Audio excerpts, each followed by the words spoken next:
What's good, man? Welcome back to my channel. Listen, man. So it seems J. Cole and Cameron kind of came to, I want to say, an understanding because it seemed that a few months ago that Cameron was planning on suing J. Cole for not doing a verse or even coming on his podcast because Cameron went on his podcast and he said that, he did a verse or whatever on J. Cole album or whatever, you know what I mean? One of his songs that came out last year.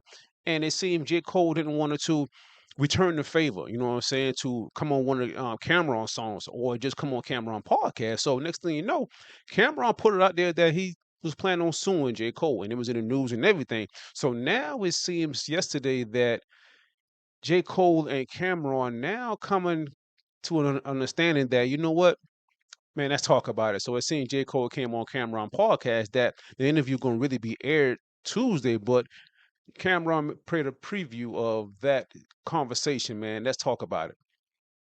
So this right here is Cameron, talking about kind of why he sued J. Cole or whatever, what really happened, and he trying to get J. Cole on the verse or whatever. You know what I mean?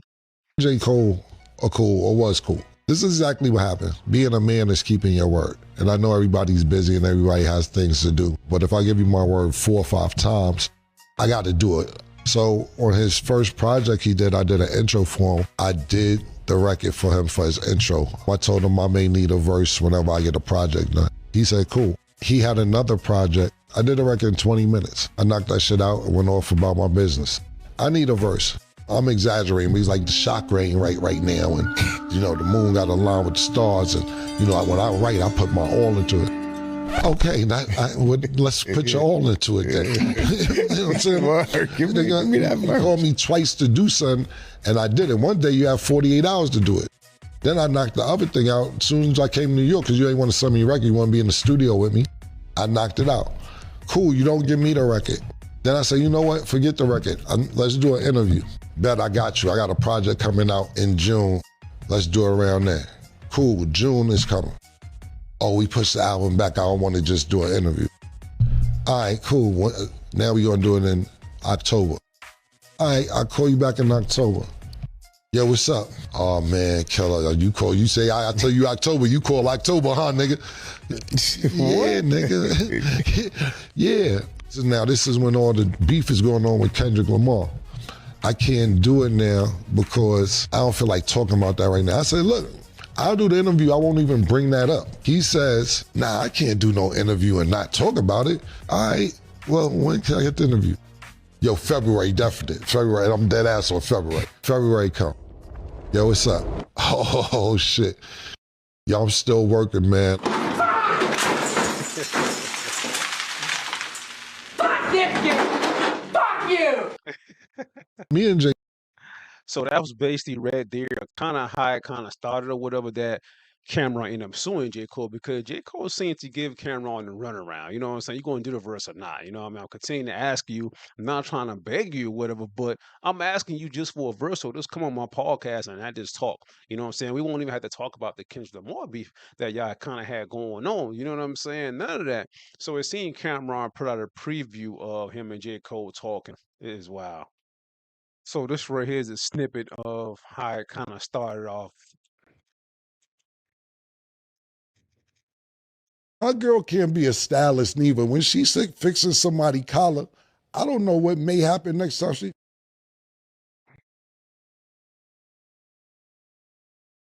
What's up, man? I'm just saying, like, a lawsuit, bro. Lawyers? It wasn't like that. I'm just saying, bro. You got niggas like. So that right there was a snippet. So Cameron put out another snippet today or whatever. And this is the When you first. and this is the snippet right here.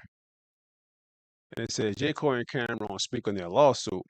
Cole, when the lawsuit came out, I was like, come on, Cameron. Of course, it was not going to go anywhere, but for me, it was like, I need to get this attention.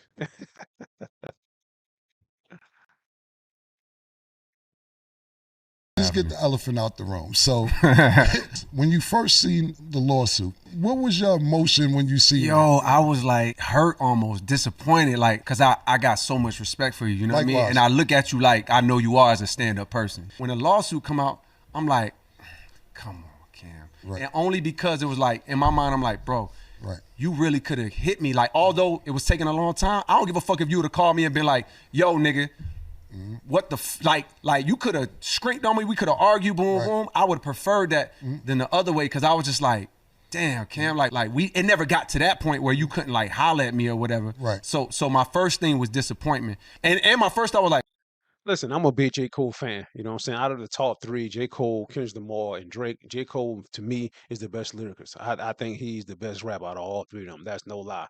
You know what I mean? Even though I don't like that he bowed out the battle, but I think he's one of the best rappers out. You know what I mean? Today's society. But Cameron said he did reach out to you to a couple of times, man, 2 or 3 times to do the record. You know what I mean? You didn't seem like you want to do it. So it's like I kind of understand what Cameron was saying. Like, listen, I had to bring this to your attention. You know what I'm saying? You didn't want to do it. I did something for you, but you didn't want to do it for me. So I had to sue you, man.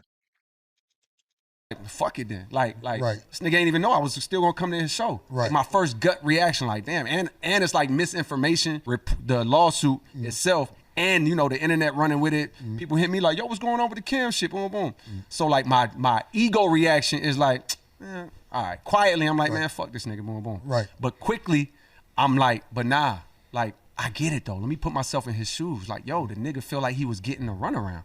You know what I mean? He don't know you for real. And Cam mind is probably like, I seen this movie before. Right. You don't fuck with me. You don't want to do the favor. You trying to drag me out until I don't want to do it no more. Right. All right, nigga, bet. And I got one in the chamber. I never signed that paperwork for that fucking, for that verse. So here you go. Boom. Just to like hit me in the rib. You know what I mean? And it's like, I still said in my mind, I was like, yo, I'ma still go see Cam. And which, of course, it was never going to go nowhere. But for me, it was more like, I need to get this nigga attention. Just get the elephant out. Listen, man, I understand what Cameron was saying and why he, you know what I'm saying, brought that lawsuit to J. Cole. You know what I mean? You one of the biggest artists out, and I did something for you. So it just a favor for a favor. You know what I'm saying? So, but Cameron did sue him, I think, for like maybe $500,000 or something like that. That they said in the lawsuit, about $500,000. So seeing this right here, that J. Cole, you know what, kind of came on Cameron podcast is pretty dope. You know what I'm saying? But there was another snippet that Cameron kind of released about J. Cole, kind of talking about the beef between Kendrick Lamar, Drake, and him. So this is it right here. I'm in the same place. Right. You know what I mean? Where it's like, yo, I genuinely love these niggas, but I'm not gonna act like we've been communicating and talking. You know what I mean? I've had conversations with them like post everything, you know what I mean? But it's not like it's a lot. That's me not knowing where they at. Me maybe assuming because I done heard X, Y, and Z. Right. But it has nothing to do with like how I act.